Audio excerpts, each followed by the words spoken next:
There's a debate that has moms buzzing. The COO of Facebook suggesting that employers should be allowed to ask women about plans for children, even though every HR department tells you not to do that. We need to have a much more open conversation. So what do you think? Joining me for a fair and balanced debate, Sabrina Schaeffer, Executive Director of the Independent Women's Forum and working mom of 3, and Jolynn Shoemaker, Director of Women in International Security and the mother of a 3-year-old. Good morning to both of you ladies. Good morning. So Sheryl Sandberg said a lot in this Davos, Switzerland speech. I mean, mainly she's in favor of women being successful in the workforce. When she did say, though, Sabrina, that employers should be able to ask women whether or not they're going to have a family, what was your thought about that?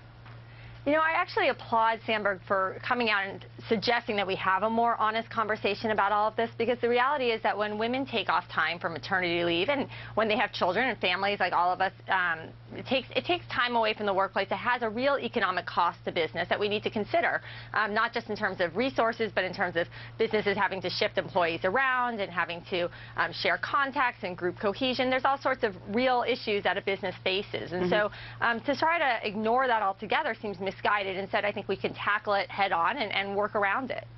But Jolynn, I think what she was getting at, was she not, that she feels that you should be upfront with employers to try and get rid of the perception in the secrecy of not talking about it, that somebody may already have a perceived notion about women when they interview them, like, oh, maybe I won't give them the job because they're just going to go have a family.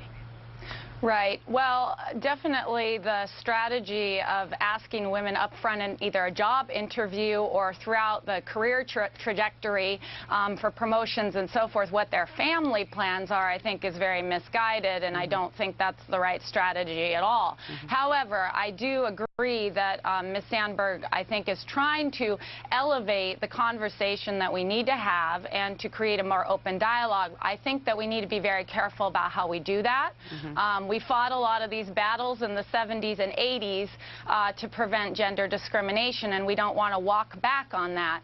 What we want to think about is more innovative ways and safe spaces to have the conversations that we need to have between employees and employers about these issues. Right. And it needs to come bottom up, too. Right. Here's the interesting thing. At one point, she asked men in the session to raise their hands if they'd ever been asked whether they should be working, given that they have children. None put their hands up, in contrast to the women who all raised their hands. It's a fascinating discussion. I wish we had more time. Sabrina and Jolynn, thanks much today. Thank you very much. More Fox and Friends just 2 minutes away.